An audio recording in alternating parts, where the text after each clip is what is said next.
Majelis Ulama Indonesia atau MUI Kota Bengkulu mengeluarkan maklumat yang memperbolehkan warga Kota Bengkulu untuk melaksanakan sholat tarawih berjamaah di masjid maupun di musola. Hal ini berbeda dengan surat edaran nomor 6 tahun 2020 yang dikeluarkan Kementerian Agama Republik Indonesia yang menganjurkan warga untuk melaksanakan sholat tarawih secara individual atau berjamaah bersama keluarga inti di rumah. Inilah surat maklumat yang dikeluarkan Majelis Ulama Indonesia Kota Bengkulu tentang menyambut bulan suci Ramadan tahun ini yang ditandatangani langsung oleh Ketua MUI Kota Bengkulu Zul Effendi dan Sekretaris Umum Yul Kamra. Dalam maklumat ini terdapat 5 poin, di antaranya poin keempat yang berbunyi, untuk sementara waktu secara keseluruhan di Kota Bengkulu masih dipandang kondusif untuk melaksanakan sholat berjamaah, sholat Jumat, dan sholat tarawih di masjid dan musola. Ketua MUI Kota Bengkulu Zul Effendi mengatakan surat maklumat yang dikeluarkannya dibuat berdasarkan rapat bersama Dewan Pimpinan MUI Kota Bengkulu yang ditujukan kepada masyarakat dan umat muslim di Kota Bengkulu. Menurutnya maklumat ini bukan sebagai bentuk pertentangan dari surat edaran Kementerian Agama Republik Indonesia beberapa waktu lalu. Kita tidak menganggap bahwa ini bertentangan atau berhadapan dengan apa yang dikemukakan tadi. Apa tadi edaran dari Menteri Agama dan juga dari pemerintah lain. Karena memang melalui fatwa Majelis Ulama Pusat nomor 14 tahun 2020, kami di daerah ini diberikan diberikan ruang lah untuk menganalisa sendiri bagaimana situasinya di daerah.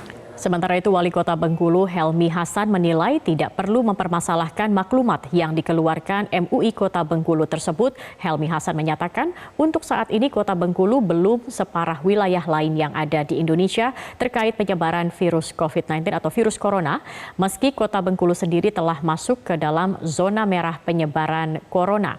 Namun, Helmi mengimbau masyarakat yang baru pulang dari luar Kota Bengkulu untuk melakukan isolasi mandiri selama 14 hari. Dan bagi yang memiliki gejala sakit batuk pilek diminta untuk tidak melaksanakan ibadah ke masjid. Kota Bengkulu ini belum seperti Jakarta, sehingga Majelis Ulama Indonesia Kota Bengkulu menindaklanjuti keputusan MUI pusat itu untuk kemudian mempersilahkan kepada masjid-masjid untuk sholat berjamaah. Khusus orang-orang yang baru datang tidak boleh, harus diisolasi mandiri selama 14 hari di rumah.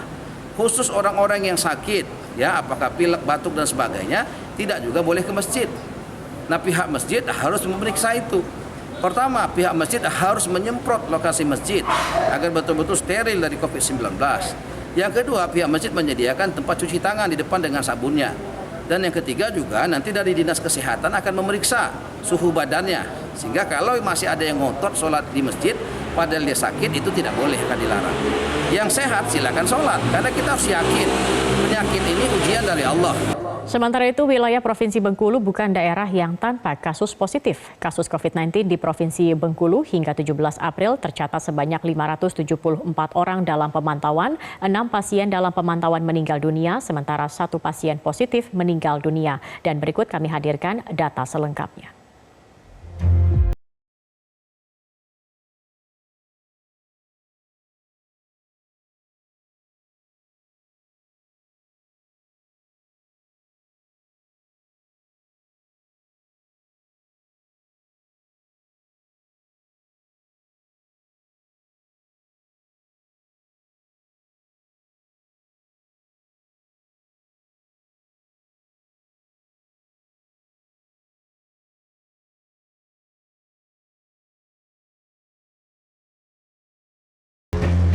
Bagaimana dengan tanggapan dari pemerintah Kota Bengkulu? Kami sudah bergabung bersama dengan Wali Kota Bengkulu Helmi Hasan. Selamat sore, Assalamualaikum Pak Helmi. Pak Helmi, jadi tanggapan pemerintah kota ini bagaimana? Kementerian Agama sudah memberikan imbauan gitu untuk beribadah di rumah saja. Tetapi MUI Kota Bengkulu malah memberikan maklumat atau imbauan untuk tidak apa-apa beribadah di masjid ataupun juga musola. Ya, sebenarnya sholat sunnah ini, ya kan sholat tarawih ini kan sholat sunnah. Jadi memang pemerintah sudah menghimbau agar kemudian sholat sunat tarawih dilakukan di rumah masing-masing. Tetapi ketika sholat wajib berjamaah di masjid, untuk yang sehat, ya kan dipersilakan untuk di masjid. Masjidnya pun kita minta yang memang sudah disemprot semuanya. Dan kemudian di depan masjid tidak boleh tidak ada tempat cuci tangan dengan sabun. Dan di depan masjid juga harus disediakan oleh tim medis kita untuk mengukur suhu panas badan. Jadi ketika suhu panasnya kemudian tidak direkomendasikan untuk kemudian keluar rumah atau sholat di masjid, maka tidak boleh mereka sholat di masjid. Dan kalau pemerintah melihat apa yang menjadi surat atau maklumat Majelis Ulama Indonesia Kota Bengkulu itu, si Majelis Ulama Pusat ada bertentangan menurut Majelis Kota Bengkulu. Dan pemerintah tidak bisa terlalu jauh mencampuri keputusan Majelis Ulama Indonesia Kota Bengkulu itu, tetapi tentu pemerintah ingin agar setiap warganya tetap menjaga agar kemudian tidak terpapar virus COVID-19. Maka pemerintah melakukan hal-hal secara misalnya menyemprot masjidnya, memastikan masjid menyediakan tempat duduk, menyediakan dari tim medis kita untuk mengukur, kita juga memberikan vitamin C, kemudian stamina-nya juga kuat begitu. Baik, tetapi Anda sudah melakukan beberapa upaya begitu ya Pak ya. Tapi bagaimana kemudian pengawasan dan juga ketegasan? Karena kalau kita lihat awalnya banyak daerah yang sepertinya karena penularannya rendah dan termasuk dalam penularan yang terkendali kemudian mengabaikan hal-hal yang dianjurkan oleh pemerintah pusat. Kemudian pada akhirnya banyak terjadi kasus penularan secara cepat begitu. Ya, pemerintah kan tidak bisa terutama kota ya. Pemerintah harus tetap menjaga ya independensi daripada Majelis Ulama Indonesia Kota Bengkulu. Maka pemerintah kemudian telah berkomunikasi Kota Bengkulu dengan Majelis Ulama Indonesia Kota Bengkulu agar kemudian bisa memahami semangat yang pemerintah lakukan hari ini untuk menjaga tersebarnya virus COVID-19. Kita perlu bersyukur di Kota Bengkulu tidak separah di daerah-daerah lain. Tetapi kalau kita tidak mengikuti arahan-arahan SOP yang sudah dibuat, kita khawatir justru ini bisa membuat Kota Bengkulu mungkin bisa sama dengan daerah lain.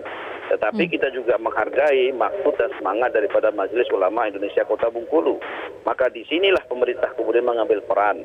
Salah satunya adalah memastikan masjid-masjid ya yang masih membuka untuk sholat itu dibersihkan setiap waktunya. Yang kedua, orang-orang yang ingin sholat dipastikan mereka sehat. Kalau bersin saja, demam saja, batuk tidak boleh sholat di masjid, tapi mereka bisa sholat di rumah mereka. Itu himbauan pemerintah tetap dilakukan. Karena kita tidak bisa langsung memaksakan sesuatu, apalagi ini urusannya dengan agama. Kita khawatir justru nanti banyak orang yang memiliki pemahaman-pemahaman yang berbeda. Tapi perlahan-lahan ini dilakukan dan alhamdulillah ada beberapa masjid yang tidak lagi menyelenggarakan itu, sudah memutuskan dan menyampaikan kepada ustadz-ustadz untuk tidak melakukan sholat tarawih dan sebagainya. Ada beberapa masjid yang masih begitu, karena ini memerlukan waktu untuk melakukan komunikasi dengan masyarakat kita tentunya.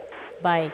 Terima kasih Wali Kota Bengkulu Helbi Hasan sudah bergabung bersama kami di Metro hari ini.